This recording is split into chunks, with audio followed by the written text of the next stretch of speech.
pinahuri, mag-antabay, magdangog sa mas pinakusog, mas pinahiwas na serbisyo publiko. Ini ang bagong 92.7 Eagle FM as in DZLW 711 kHz Radyo Agila Naga, member KPP. Alright, magandang araw po sa inyong lahat. Ano po? Maging hawang araw po na Sabado po sa ating lahat, sa mga nakikinig po. Muli po, ako po si Joel Horato at ang ating pag-uusapan po natin ngayon, syempre, talakayang pangkalusugan po ulit. Okay po? So, para po doon sa mga first time na ngayon pa lang nakikinig ngayon at saka nanonood, maraming salamat po sa pagbibigay po ninyo ng pagkakataon na mapakinggan po yung ating programa ngayon na Ginhawa Wellness Program. So, ito ho ay ating pag-uusapan dito ay puro tungkol sa kalusugan, syempre, dahil nga ho sa pamagat, dapat po ang magiging resulta ay kaginhawaan, yung pag-ayos po ng ating nararamdaman. Marami na hong nakinabang sa Ginhawa Wellness Program. Iba't ibang karamdaman na po ang mga natulungan po nito sa iba't ibang aspeto po ng kanilang pamumuhay. So, ngayon, ang ating topic ay, again, back tayo do sa mga nakalipas. Lagi ko mong sinisimulan ng programa ko doon sa tanong na, bakit ba ako nagkakasakit? Right? So, bakit nga ba ako nagkakasakit? Kasi may mga pupunta po sa ating wellness clinic, magtatanong po siya, Dok, bakit ako nagkaroon ng high blood? O di kaya, bakit ako nagkaroon ng cancer? O di kaya, Alzheimer's or Parkinson? Iba't ibang kondisyon, malimit po yan. Pag tinanong nyo sila kung ano sinasabi ng mga doktor na pinanggalingan nila, sasabihan po sila ng iba't ibang dahilan kung ba't nagkakaroon ng ganito. Wala po tayong problema doon. Wala tayong against doon. Pero syempre ho, dahil yan ang mga tanong, kaya ho nakita ko sa mga nakalipas na panahon sa aking karanasan, ito palang mga problema po na ito ay may tinatag na common denominator. Ibig sabihin, meron silang pagkakahalin tulad. Parang kapitbahay mo, chismosa yung kabila. Pare-para silang marites. Yun ang kanilang common denominator. Di po ba, no? So, ito palang mga sakit na ito, meron din silang common denominator. Ang common denominator nila, kaya ako ginawan ko ng pamagat na, bakit ako nagkasakit? So, hindi na tanong bakit ako merong ganito or ganyan or nang ganon. So, tanong na lang is bakit ako nagkasakit? So basically ho, yung pag-usapan natin ngayon, sa second part natin ay yung common denominator po. So dito po sa Ginhawa Wellness Program, matututunan po ninyo kung paano po ninyong matutulungan ang sarili ninyo na guminhawa. Mula apart doon sa ginagawa ng doktor, nabibigyan po kayo ng reseta, iinumin nyo po, tama po yun. Kasi ang layunin ng mga doktor ay matulungan po kayo. Apart po doon sa mga ipinagbabawal sa inyo, tama po yun para hindi ho lumala. Pero ang tanong, ikaw ano ang dapat mong gawin at po pwede mong gawin para mas lalo mong matulungan ang sarili mo. Diyan po matututunan po ninyo yan dito sa ating Ginhawa Wellness Program. Anyway, yun nga, ano ba ang mga pangunahing sakit na nagiging bagabag sa lipunan po natin? Wala pong iba kung hindi cardiovascular disease. Or commonly known as sakit sa puso, kabilang po diyan ang high blood, kabilang po diyan ang pagbabara ng ugat, kabilang po diyan ang ang pagkunat ng ugat. Pag tayo ho ay may hypertension or mataas ang ating presyon, una po ang hypertension po ay hindi sakit. Okay po? Ang hypertension po ay simptomas yan. Okay, simptomas. Commonly, merong dalawang pangunahing dahilan bakit tumataas ang ating presyon. Isa po dyan, maaring barado yung ating ugat. Dahil barado ang ating ugat, nahihirapan yung puso na padaluyin yung dugo saka ibang bahagi ng katawan sa pamamagitan ng ugat kasi nga may bara. Wala akong pinagkaiba. Tingnan po ninyo kung kayo namamasahe, di ba? No? Minsan uulan. Pag umulan, garantisado may traffic. Bakit? Kasi ho, may mga kalsada na nagbabara, lumalabas yung basura, hindi makadaan, nagbabara po sila, nagbabottleneck. Kaya yung tamang flow ng traffic, naabala. Isa naman na dahilan kung bakit tumataas din ang presyon natin ay matigas yung ugat, makunat, vasodilation. Ito naman po yung ayaw bumuka ng ugat. Kung yung isa, barado yung kalsada, kahit maluwang ang kalsada pero barado po siya, maapekto ng trapiko. Pero kung yung kalsada naman ay makipot, magta-traffic din. Kaya nga tinatawag bottleneck, di ba? Ang bottleneck, malaki yung katawan ng bote, tapos yung leeg niya maliit, doon nagbabara. Kaya tinatawag na bottleneck. So ang ating ugat, ganun din po siya. Pag hindi na siya bumubuka, makipot na yung dinadaluyan ng dugo, kinakailangan mag-exert ng puso ng extra effort sa pagbomba para mapadaan niya o mapadaloy niya yung dugo po doon sa dapat puntahan.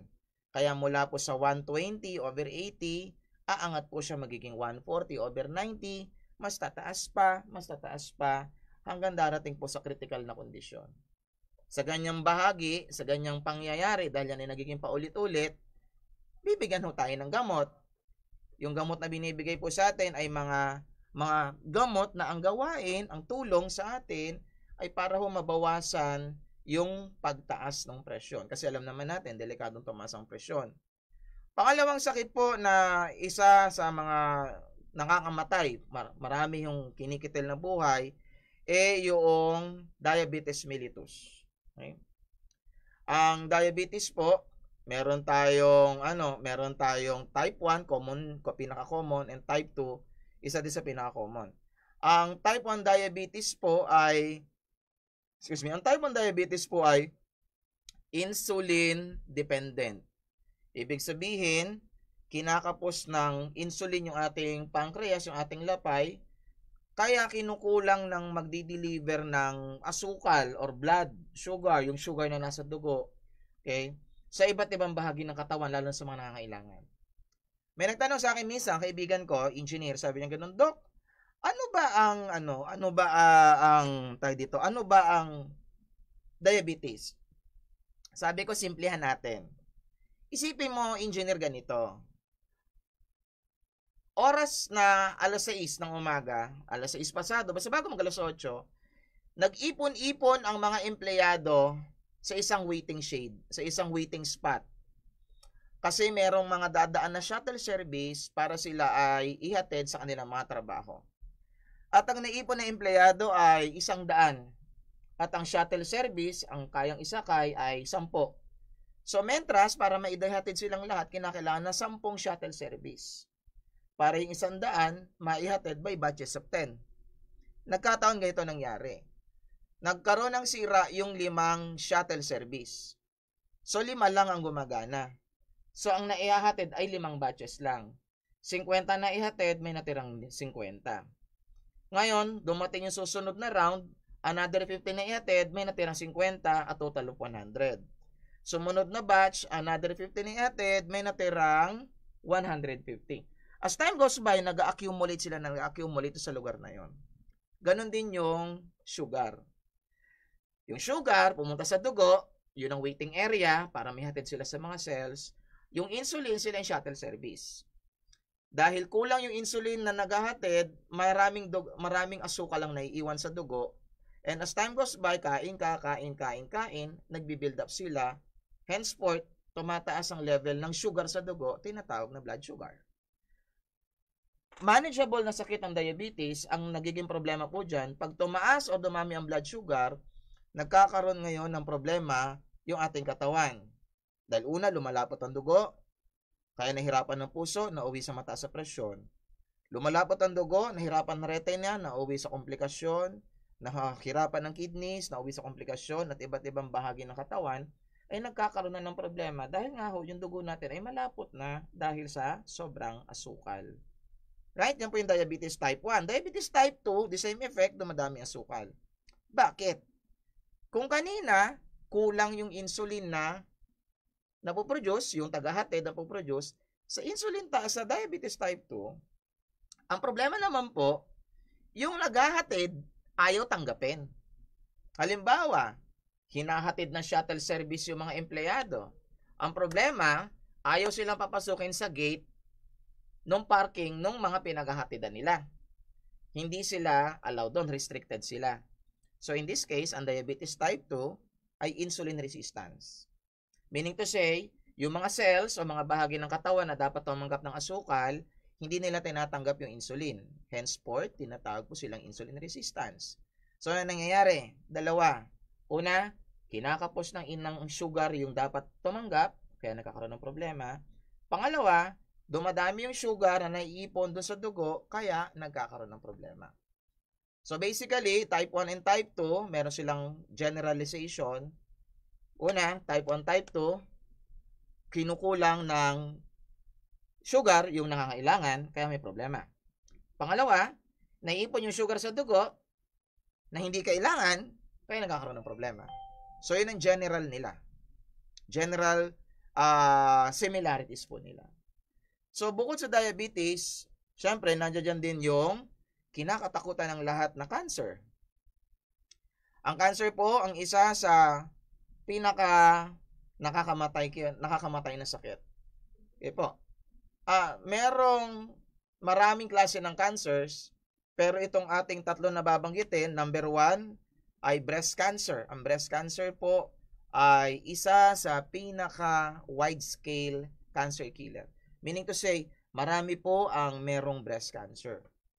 So, lagana po ito, hindi lang ho sa Pilipinas, hindi lang sa Southeast Asia, kung hindi sa buong mundo. Ironically, ito ho ang cancer po ang second largest killer sa buong mundo. Dati number 3 siya, ngayon number 2 na po siya. Second na po siya. Bakit?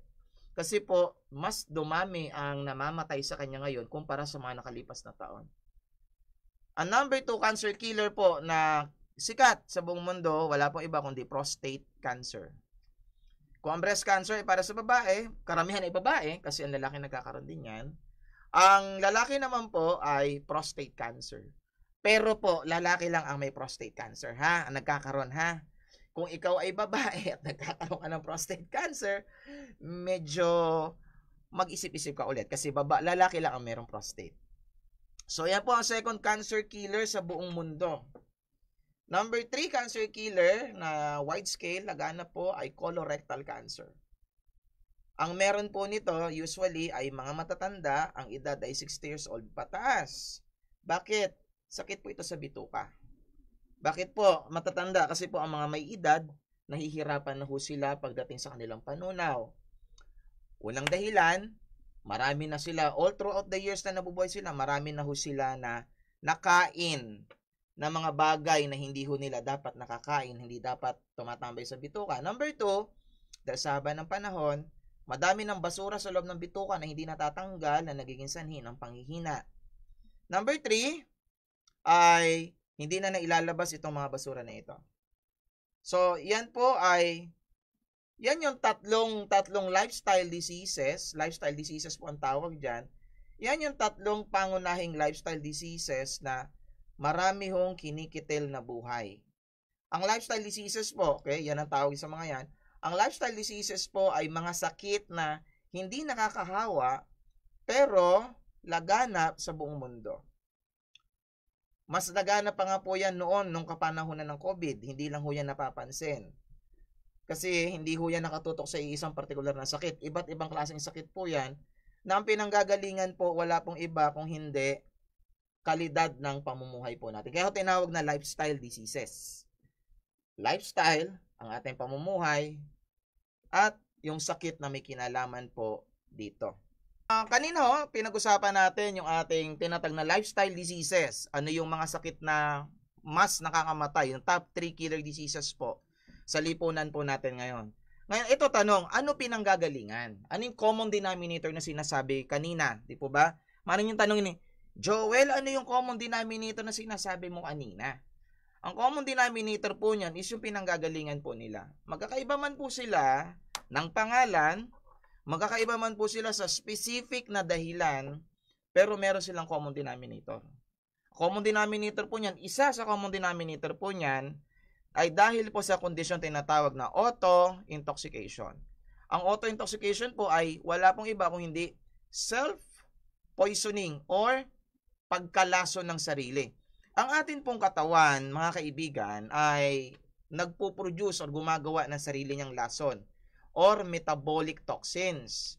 Kasi tayo, kumain tayo. Pag tayo kumain, katulad ng gasolina ng sasakyan, ng makina ng sasakyan, pag nilagyan mo ng gasolina or ng krudo, gagamitin ng makina yung krudo, magbubuga siya ng usok, yun po yung waste material niya. Tayo ho, anything na kinakain natin, iniinom natin, nilalanghap natin, at even yung dumadampi sa ating balat, anything na mapasok sa loob ng katawan natin at napapakinabangan ng katawan, ito po ay nagkakaroon ng byproduct. May waste material po ito. Ang tawag po dito ay metabolic toxins or sa simula, metabolic waste muna siya. Ibig sabihin siya ay latak. Yung latak na yan, pag tumagal sa katawan, nagstay siya dyan, yan po ay nauuwi sa tinatawag na toxin. Kaya siya nagiging metabolic toxin. Ang toxin po, metabolic, ibig sabihin, galing sa proseso ng katawan. Yung toxin po ay salitang Latin nang ibig sabihin, walang iba kung hindi, poison or lason. So, ibig sabihin, ito ay lason na galing sa pagproseso ng katawan. So tayo, dahil hindi natin alam yan, tuloy-tuloy lang tayo sa ginagawa natin na araw-araw, hindi natin alam na nagbi-build up itong lason na ito. Naiipon na naiipon. Ano-anong mga lason ba ang particular dyan? Kato po, pakitaan ninyo. Ang isang lason na ating topic for today, okay, makikita po natin, makita nyo sa screen nyo, yung lason po na yan ay tinatawag na free radicals. Okay? Ano ba yung free radicals? By definition, it is a type of molecule, okay, it is a type of unstable molecule that is made during normal cell metabolism. Okay? Ibig sabihin po, ito ay isang klase ng elemento na napoproduce or nalilikha sa pamamagitan ng cellular metabolism. Ano yung cellular metabolism? Sa paggalaw ng ating katawan, sa ating pagkain, sa ating paghinga, sa ating paglalakad, sa ating paliligo. Yung pagkurap lang ng mata at paggalaw ng daliri at pagchismis mo sa kapitbahay mo ay nagpo-produce ng tinatawag na free radicals. Yung pag-iisip mo lang sa paghihiwalay ng mga artista ay nagpo-produce ng tinatawag na free radicals. So, free radicals are molecules produced after cellular metabolism. Ngayon, sabi ng mga kaibigan ko, Jo, masyadong malalim ang free radicals, hindi namin maintindihan, masyadong technical. Ang free radicals po, makita nyo dyan sa picture, sa screen po ninyo, wala po yung pinagkaiba para po yung mansanas. Di ba yung mansanas pag biniyak ninyo at nahanginan, nangingitim. Ang tawag doon ay oxidation. Yung bakal na matibay, pag naarawan na ulanan, kinakalawang. Ang tawag doon ay ferrous oxidation. So, yung sa mansanas ay oxidation, yung sa bakal ay ferrous oxidation. Galing po sila sa free radical tinatag na oxide. At ang oxide po, walang iba, ay galing sa oxygen. So, ginagawa ng free radicals, siya ay damaging. Lalapitan niya yung cell, yung malusog na cell natin, yung ating katawan, cell yan. Lalapitan niya, aatakihin niya, hanggang manghina, hanggang masira, at hanggang mamatay. Mauwi na ngayon sa tinatawag na abnormal cell or cell tissue death. Pag na ito'y nagtuloy-tuloy po ito'y mauuwi sa sakit. Ngayon sabi nga ng mga kaibigan ko, Jo, ano nga yan? Hindi namin maintindihan yung free radicals. Kaya ang ginawa natin, nilagyan po natin ng meaning yung mga letters ng radicals. So, makikita po ninyo dyan, radicals. Dyan po nanggagaling ang free radicals. Ang free radicals po, number 1, galing sa letter R, radiation. So, galing po yan sa radiation. Kaya hindi ba sinasabi sa atin, huwag tayong masyadong magbibilad sa init ng araw, sa ilalim ng init ng araw. Bakit kanyo? Dahil delikado po yan. Ang radiation po ay merong ionizing at non-ionizing radiation. So ito yung mga radiation na hindi maganda sa katawan, ionizing. Katulad ng X-ray, gamma ray. Okay? Hindi ho ba sa ospital? Pag nagpapa-x-ray tayo, may certain number lang ng times of x-ray ninyo. Ang mga buntis, di ba, pagpunta ka sa x-ray room, may iilaw na red light. Ibig sabihin, X-ray ongoing on. Hindi po pwedeng pumasok basta-basta, lalo na mga buntis. Bakit? Kasi ionizing radiation po yun. Pwedeng maging abnormal or magkaroon ng abnormal na structure yung ating cells. Ganon din ang gamma ray, ang gamma radiation. So, ito po ay mga radiation na hindi dapat nasa ating katawan. Yan. Susunod, letter A ay aging. Nakakapagpataas ng free radicals or nakakapag-produce ng free radicals ang aging, ang pagtanda. Mamaya sasabihin ko sa inyo kung bakit. Basta pagtungtong natin ng 35 years old, dyan na nagsisimula yung ating problema. Bakit? O yan, sabihin na natin. Bakit? Kasi, pagtungtong ng 35 years old, mas dumadami yung free radicals natin. Kaya sinasabi na life begins at 40 at papansinin ninyo, pagtungtong ng edad na 40 anyos, marami na tayong nararamdaman ng mga aray. Okay? Marami na tayong nararamdaman ng mga kirot. Diba? Masakit yung balakang, kasu-kasuan natin. Tama? Bakit? Kasi umidad na tayo ng 40. Kasi pagtungtong ng 35 years old, 35, 36, 37, 38, 39, 40, 5 taon, naipon yung free radicals at yung free radicals, marami nang nasira sa loob ng katawan. Kaya katawan natin, nagsisimula ng pumalya. Isipin ninyo, marami nang kinakalawang sa inyo. Marami nang nangingitim sa loob ng katawan po ninyo, parang yung mansanas. Kaya nangyari. Another thing na nagpapadami ng free radicals ay, kasunod po niyan, ay drugs. Yung iniinom nating mga gamot. Ang mga gamot po na iniinom natin ay, most of them are free radical producing. Bakit po? May kinalaman niya sa polarity niya. Kaya inom ka nga ng inom ng gamot, ang ginagawa ng gamot, tumutulong sa iyo, kinokontrol po niya yung simptomas at sinyales. Pero ang drawback po niya, nadadagdagan yung free radicals na nasa loob ng ating katawan. Again, ang free radicals ay metabolic toxins. Ibig sabihin, ito ay poison, lason, toxin from the word itself. Next, na nagpapadami ng free radicals, kasunod, pagkatapos ng drugs, ay infection. Pag tayo nagkaroon ng ubo, sipon, lagnat, trangkaso. Kasi ang infection po, or ang sakit na gawa sa mikrobyo, ay nililinis or dinidepensahan ng katawan. Ginagamit ng katawan ang free radicals, nire-recycle niya ito, para panglinis ng infeksyon, pang counteract ng infection. Ginagawa ng katawan yon para ho mabawasan yung sakit. So once nagkaroon tayo ng infectious stage, sinipon ka halimbawa, karoon ka ng trangkaso halimbawa, nilalagnat ka halimbawa, asahan mo na yung free radicals na meron ka, dadami. Kasi kinakailangan madaming ma-recycle yung katawan. At yung i-recycle ng katawan na yan, gagamitin niya yan panglaban doon sa infeksyon. Next na dahilan bakit dumadami ang free radicals, sunod ay chemicals.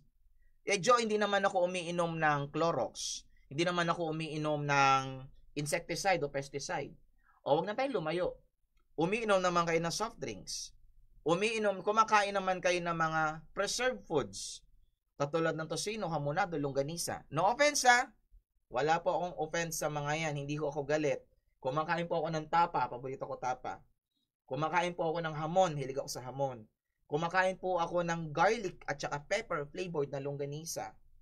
So, yung mga yan, mahilig ako sa spam. Yan po mga yan ay may mga food additives and preservatives na nagpapadami ng free radicals sa loob. Okay?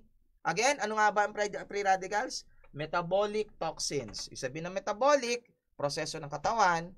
Ibig sabihin ng toxins, lason. So, hindi na natin kailangang linaw-linawin at ulit-ulitin na hindi ito maganda sa loob ng katawan. At ang chemicals at food additives ay nagpapadami nitong mga ito. Next, anong kasunod? Pagkatapos ng chemicals, lifestyle, katulad ng stress. Isip ka ng isip ng problema. Imagine mo, nakita mo lang yung kapitbahay mo, may bagong flat screen, nainggit ka na, na-stress ka na, gusto mo meron ka din. Diba? Dumating ka sa punto, hindi ka na mapagkatulog kasi naiinggit ka. Hindi ka na mapagkatulog kasi pinag-usapan ka ng kapitbahay mo. Hindi ka na mapagkatulog kasi nagkaroon ng problema yung dagat diyan sa malapit sa China. Alright, hanggang sa nagkaroon ka na ng anxiety. nababagabag ka na, ang dami mo nang pinoproblema, ang dami mo nang iniisip, hindi mo naman problema iniisip mo. Ang sobrang pag-iisip at sobrang pagpupuyat ay nakakadagdag po ng free radicals. Kaya mapapansin ninyo, may mga tao na lumukhang mas matanda pero edad 30 anyos lang. Meron naman mga tao mukhang 40 anyos pero edad 60 anyos lang. So just imagine, that is brought about by early signs of aging dahil sa sobrang dami ng free radicals na nasa loob ng kanyang katawan. Kasunod ng lifestyle, ano pa nagpapadami? Nagpapadami po ay alcohol. Yan. Ang consumption ng alcohol. Wala ko against sa pag-inom ng alak, katulad ng tuba, katulad ng red wine, katulad ng brandy, hindi ako against diyan. Okay? Pero yung sobrang consumption ng acetaldehyde po yung ginagamit na alcohol para gumawa ng alak. Ang sobrang consumption po ng acetaldehyde ay nakakatulong po sa pagdami ng free radicals. And most often, ito ho ay damaging. Ano ang proof natin na damaging ito? Hindi ho ba? Pag nasobrahan ng inom, ano nangyayari? Ngungo na. Diba? Slur na. Pag nasobrahan ng inom, kung ang dati lakad diretso, ngayon ang lakad parang typewriter, patagilid. Di po ba? Pag nasobrahan ng inom, dati kapiranggot na sugat lang, takot na. Ngayon, pumutok na yung kamay, hindi pa niya ramdam. So, sobrang alak, lalo na yung mga synthetic alcohol, nakakadagdag po sa pagdami ng toxins na yan ng free radicals. Ano kasunod? Kasunod po niyan, smoking. Okay? Paninigarilyo. Ang paninigarilyo po, hindi naman ako naninigarilyo, Jo. Paano second hand smoke? Naaamoy mo yung usok ng nanigarilyo. Katabi mo pa. Di po ba? O di kaya yung usok ng sasakyan o yung usok ng factory. Taga Metro Manila po ako. Sa amin, pag nangulangot ka sa umaga, yung kulangot mo, ang puti-puti, ang lagit-lagit. Kahit anong yung pitik ay tumalsik. Pero sa hapon, hindi mo na kinakailangang mangulangot para maglinis ang ilong. Tataktakin mo na lang, nalalaglag na. Bakit? Kasi maitim na siya. Lahat ng dumi na nasa paligid, lahat ng usok na nasa paligid, nalanghap mo na, papansin mo, makita mong itim-itim nang lumalabas sa ilong mo. Bakit? Kasi na-filter mo na lahat ng lason na nasa hangin. So, ito po yung free radicals, radicals. Dyan ho nang gagaling ang free radicals. Yan ho ang nagpapadami pala ng free radicals. Okay? Dumadami ang free radicals sa loob ng ating katawan. Pag dumami, ano mangyari? Mawawala sa balanse. As you can see, meron tayong tinatag na antioxidant and free radicals balance. May balanse po yan sa loob ng katawan. Kasi po ang free radicals po, naturally ginagawa natin yan. Pag lumanghap tayo ng hangin, oxygen, at yan ay nag-undergo o sumailalim sa cellular metabolism, magpuproduce yan ng elementong tinatawag na oxide. Kaya nga perong tinatawag na ferrous oxidation. May tinatawag na fruit oxidation. Kasi ho, yan ay oxide galing sa oxygen. So yung katawan natin, dahil tayo lumalanghap ng hangin, pumoproduce tayo niyan. Dahil naturally pinoproduce ng katawan natin yan, yan naman ay naturally napoprocess ng katawan. Napoprocess natin yan. Ang sanggol, napoprocess yan. Ang bata, napoprocess yan. Pag tumanda nga lang tayo, dahil wala na tayong pang-process, dumadami yan. At dahil bata pa tayo, dahil sa mga radiation, additives, chemicals, stress, naiipon, mas dumadami sila lalo. Kaya kahit bata pa tayo, edad 30, 50, 40, sakitin na tayo. Kasi marami na tayong lason na naipon sa loob. Kasi inuman mo ng gamot, nakokontrol ng gamot yung symptoms, yung sinyales, pero hindi mo tinutulungan ng sarili mo, paano mong gagawin, wala rin. Useless din po yan. Di po ba? So dapat, bukod sa ininuman mo ng gamot, tinutulungan mo yan. Ang tawag po dyan ay antioxidant and free radical balance. Meron tayong antioxidant system sa ating katawan. So yan po, makita po ninyo. Okay? So paano ang gagawin natin? Ano itong antioxidant and free radical balance, Jo? So ito pong susunod para makita po natin, ano nga ba ang dapat kong gawin Jo, dahil meron nga pala tayong tinatawag na antioxidant at saka free radicals. Ang ginagawa po ng antioxidants, okay, mga kaibigan, ito po ang nagbabalanse, tumutulong po sa ating katawan na kontrolin yung pagkasira ng ating katawan gawa po ng free radicals or oxide. Ibig po sabihin, magmula po nang tayo pinanganak hanggang sa ngayon, meron na ho tayong likas na depensa. Kung nadidinig po ninyo yung immune system, ang immune system po ay likas na depensa ng katawan laban po sa iba't ibang klase ng infeksyon. Meron din tayong tinatawag na antioxidant system. Ang ating antioxidant system ay binubuo ng mga chemicals katulad ng vitamins, minerals, at saka mga enzymes na ang tanging trabaho ay kontrolin yung pagdami ng antioxidant sa pamamagitan ng neutralization. Yan yung sinasabi ko kung nasusubaybayan po ninyo yung ating Ginhawa program, Ginhawa Wellness Program. Yan ang sinasabi kong detox. Dapat to ma-detoxify yan or ma-neutralize bago yan ilabas ng katawan or ma-cleanse ng katawan. So, ang antioxidant po ay mga chemical nutrients, chemical material na ginagamit ng ating katawan para ho ma-neutralize or ma-detox ang free radicals. Para mabawasan ng pagiging harmful po niya o yung pagiging destructive po niya. Okay? So, makita niya sa susunod nating slide, makita niyo sa screen niyo na ang antioxidant po, trabaho niya, number 1 is to scavenge. Ibig sabihin scavenge, mangolekta.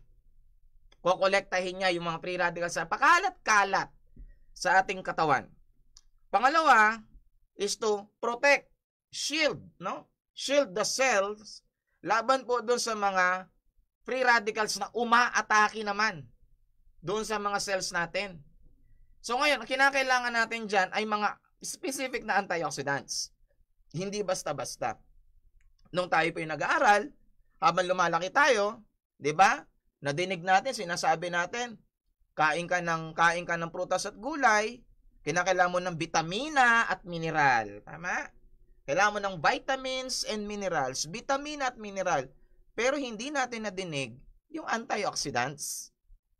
Ang antioxidant po ay nasa mineral family at saka nasa vitamin family. So pag-usapan natin ngayon yung vitamins. Ano ba? Meron pong alas. Ano ba pinakamataas na baraha sa isang deck ng card? Di ba yung alas? Or yung ace? Yung ace, okay po, yung ace po ay vitamins A, C, and E. Yan. Vitamin A, C, and E or ACE vitamins or antioxidants. Kung matitisod nyo po yung libro na ang pamagat ay Dead Doctors Don't Lie na libro, ito po ay libro na isinulat ng isang doktor. Kaya sinabi niyang Dead Doctors Don't Lie, ang pamagat. Kasi syempre mga naman, pag mamamatay ka na, magsisinungaling ka pa ba? Isa sa mga isinulat doon ay yung ACE. Para daw maging malakas, malusog, at maginhawa ang iyong katawan, dapat daw ay nakakain mo ang pinakamataas na baraha sa lahat ng baraha. At yun ay yung ACE card or yung alas. Vitamins A, C, and E. Kasi mayaman, ito po ay mga antioxidant vitamins. Ang vitamin C po, ang vitamin A po, alam naman natin, pampalinaw ng mata. Pero bukod sa pampalinaw ng mata, itong retinol po ay napakagaling na panglinis at pang-neutralize ng free radicals. Alam din natin na ang tocopherol or yung vitamin E ay pampaganda naman ng balat.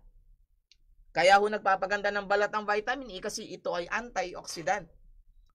So ang vitamin E po ay nakakatulong. And then alam po natin na ang vitamin C, ay immune booster. Immune booster. So ang immune booster po ay pampalakas ng resistensya. Magkakaiba man po sila ng mga kakayahan at kalikasan, ito po ay merong general contribution among one another. Ito po ay nakakatulong sa paglinis ng free radicals or ng oxide. ng metabolic toxins. Yung lason po na yan ay naaalis po niya. Okay po, nanyo-neutralize po nila. Kaya sabi nga ng librong Dead Doctors Don't Lie, for us to live healthy and vibrant, we should be eating the ace of cards. Dapat kinakain daw natin ay yung alas, yung vitamins A, C, and E. Bukod po dyan, meron pa yung tinatawag po na phytochemicals or bioflavonoids. Nalala ko nung kabataan ko, merong mga palabas sa sikat na channel at sikat yung noontime show na yan. Alright? Tapos meron silang isang portion ng isang brand, okay? Puro tomato paste ito. Lagi nilang pinopromote yung paggamit ng tomato-based na pagkain ng mga tomato-based na ulam. Kasi mayaman daw ito sa bioflavonoids.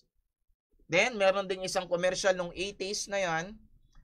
Kung tawagin ay Mr. F Factor. At ang kanyang pinopromote naman ay pineapple juice. Kasi ang pineapple juice daw ay mayaman sa phytochemicals or phytonutrients. Pag sinabong bioflavonoids, bio is Latin for life. Flavons or flavonoids, ibig sabihin galing sa halaman. Pag sinabing phytochemical, phyto means plant, and chemical meaning to say, chemical sila na galing sa halaman. Bioflavonoid man o phytochemicals, isa lang ibig sabihin nito. Sila po ay antioxidant. Okay? Ang antioxidant po na yan ay katulad po ng nakukuha sa grape seeds. Yan, nakukuha po sa grape seeds, yung antioxidants po na yan. Yan po ay oligomeric proanthocyanidin. Yan po ay classified as super antioxidant. Galing po yan sa katas ng buto ng ubas. Kaya ho, maganda red wine at saka brandy kasi ito ho ay mayaman sa OPC or ang super antioxidant or oligomeric proanthocyanidin.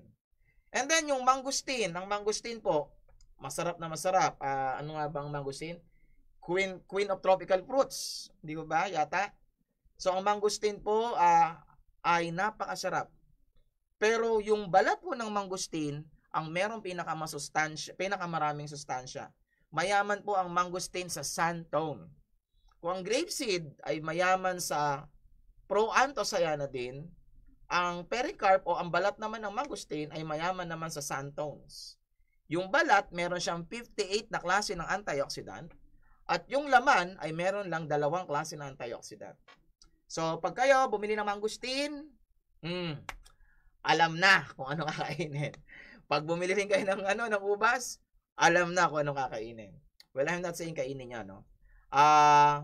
Sa mangosteen po, edi pakuluan ninyo, patuyuin ninyo yung balat, gawin yung tsaa. Yung buto ng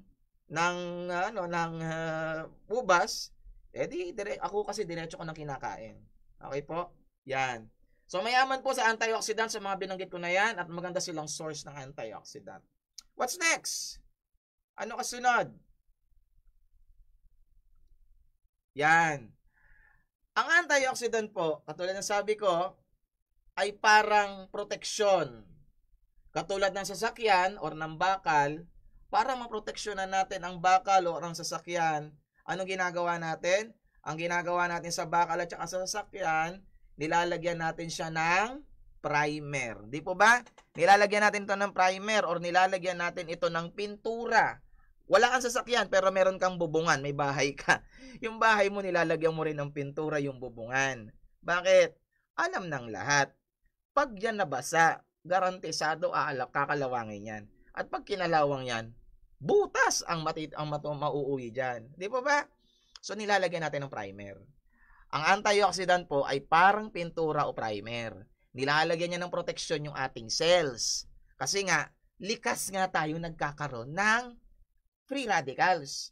So, kailan mo paayusin sarili mo? Ang ginagawa ng katawan mo, inaayos na niya ahead of time. Okay? Or, and pala, para din siyang truck ng basura. Ang ginagawa ng antioxidant, pagkatapos yung proteksyonan yung cell, kinukuha niya yung mga free radicals, pinupulot niya at inilalabas niya sa katawan. Okay, dinidetoxify niya or nanyo-neutralize niya yung katawan, yung free radical sa loob ng katawan para hindi na makapanira. Ganun po ang ginagawa na antioxidant. Marami siyang ginagawa, pero yan ang general na kanyang benefit. Nagsisilbi itong bilang protection as primer or coating ng ating cell for protection.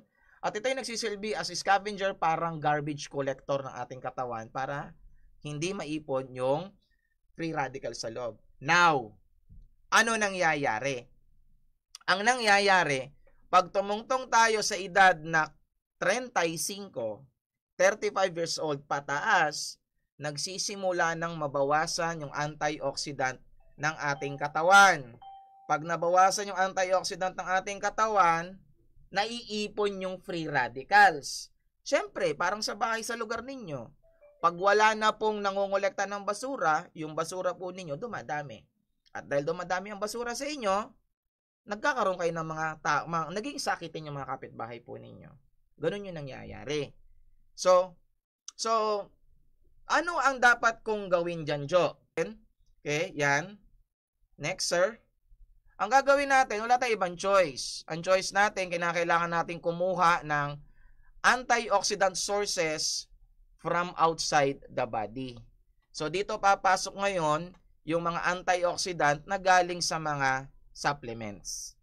Katulad ng mga pagkain na galing sa prutas at saka sa gulay. So, kinakailangan po natin ng mga antioxidant supplements.